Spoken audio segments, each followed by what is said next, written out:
everyone. എല്ലാവർക്കും V two win YouTube ചാനലിലേക്ക് സ്വാഗതം.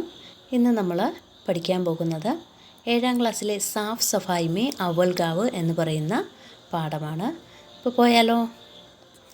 നോക്കിക്കേ, ഏഷ്യ കാ സബ്സെ സാഫ് സുഥര ഗാവ് മൗലിനോങ് മേഘാലയ മിംഹെ. ഏഷ്യയിലെ ഏറ്റവും വൃത്തിയുള്ള ഗ്രാമം മേഘാലയയിലെ മൗലിനോങ് എന്ന് പറയുന്ന ഗ്രാമമാണ്. 2003 में इस गाँव को एशिया के सबसे साफ सुथरे गाँव के तौर पर चुना गया. അതായത് 2003 ഈ ഗ്രാമത്തെ ഏഷ്യയിലെ തന്നെ ഏറ്റവും വൃത്തിയുള്ള ഗ്രാമമായിട്ട് തിരഞ്ഞെടുക്കപ്പെട്ടു.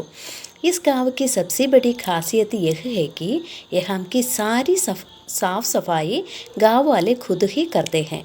ഈ ഗ്രാമത്തിൻ്റെ ഏറ്റവും വലിയ പ്രത്യേകത എന്ന് പറയുന്നത് ഇവിടുത്തെ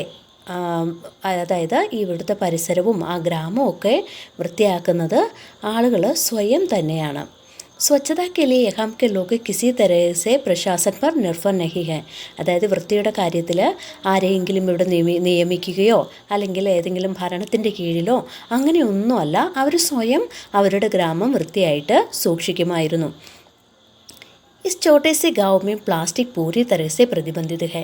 ഈ ചെറിയ ഗ്രാമത്തിൽ പ്ലാസ്റ്റിക് പൂർണ്ണമായിട്ടും നിരോധിച്ചിരിക്കുന്നു. पूरे गाँव में जगह जगह बांस से बने हुए डस्टबिन लगाए गए हैं. ഈ ഗ്രാമത്തിൽ പല സ്ഥലങ്ങളിലായിട്ട് മുള കൊണ്ട് നിർമ്മിച്ച ഡസ്റ്റ്ബിന്നാണ് വെച്ചിരിക്കുന്നത്. അതായത് നമുക്കറിയാം, നമ്മുടെ വീടുകളിലെല്ലാം തന്നെ സാധാരണ പ്ലാസ്റ്റിക്കിൻ്റെ ഡസ്റ്റ്ബിന്നുകളാണ് നമ്മൾ പൊതുസ്ഥലങ്ങളിലും വീട്ടിലുമൊക്കെ ഉപയോഗിക്കുന്നത്. പക്ഷേ ഈ ഗ്രാമത്തിൽ അത് മുള കൊണ്ടുണ്ടാക്കിയ ഡസ്റ്റ്ബിന്നാണ് അവർ ഉപയോഗിക്കുന്നത്. महिला पुरुष और बच्चों समेत किसी भी गाँव वाले को अगर कहीं गंदगी नजर आती है तो वे ഫൗരൻ സഫായിമേ ലഗ് ജാത്തെ ഹെ. അതായത് സ്ത്രീകളാവട്ടെ പുരുഷന്മാരാവട്ടെ കൊച്ചു കുട്ടികളാവട്ടെ ഈ ഗ്രാമത്തിൽ എവിടെയെങ്കിലും വേസ്റ്റ് കിടക്കുന്നത് കണ്ടു കഴിഞ്ഞാൽ അവർ ഉടനെ തന്നെ എന്ത് ചെയ്യും? അത് വൃത്തിയാക്കും. അല്ലെങ്കിൽ മറ്റാരെങ്കിലും വന്ന് വൃത്തിയാക്കട്ടെ എന്നോ അല്ലെങ്കിൽ ഇതെൻ്റെ ജോലിയല്ലെന്നോ അങ്ങനെയൊന്നും അവർ ചിന്തിക്കാറില്ല. सफाई के प्रति उनकी जागरूकता का अंदाज़ा तुम इस बात से लगा सकते हो कि अगर सड़क पर चलते हुए उन्हें कहीं भी कचरा नजर आए तो वे पहले कचरे को डस्टबिन में डालते हैं.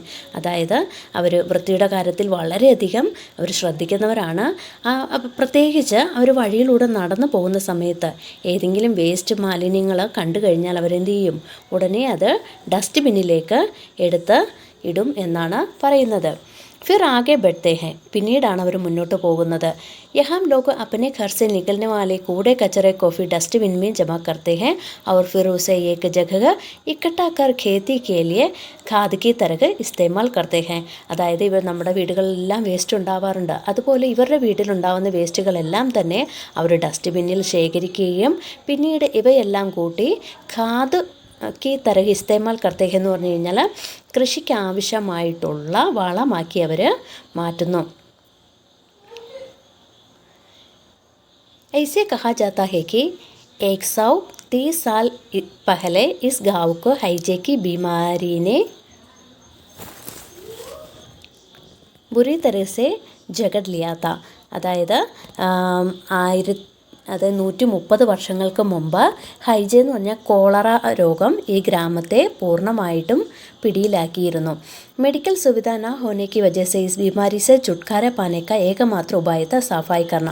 അതായത് കോളറ എന്ന് പറയുന്ന രോഗത്തിൽ നിന്നും പൂർണ്ണമായിട്ട് മുക്തി നേടുന്നതിന് അവർക്ക് ഒരേ ഒരു മാർഗമേ ഉണ്ടായിരുന്നുള്ളൂ, അവരുടെ ഗ്രാമം വൃത്തിയായിട്ട് സൂക്ഷിക്കുക എന്നത്. गाँव के लोगों का मानना है कि हमारे पूर्वजों ने कहा था कि तुम सफाई के लिए सरिये ही खुद को बचा सकते हो. അതായത് ഇവരുടെ പൂർവികർ ഇവർക്ക് നൽകിയിരിക്കുന്ന അറിവ് എന്ന് പറഞ്ഞാൽ നമ്മൾ രോഗത്തിൽ നിന്നും പൂർണ്ണമായിട്ട് മുക്തി നേടണമെങ്കിൽ എപ്പോഴും എന്ത് ചെയ്യണം? നമ്മുടെ വീടും പരിസരവും ഗ്രാമവും ഒക്കെ വൃത്തിയായിട്ട് സൂക്ഷിക്കണം. ഫിർ ചാഹെ വഹ് खाना हो, घर हो, ज़मीन हो, गाँव हो या फिर अपना शरीर ही क्यों न हो, सफाई ज़रूरी है.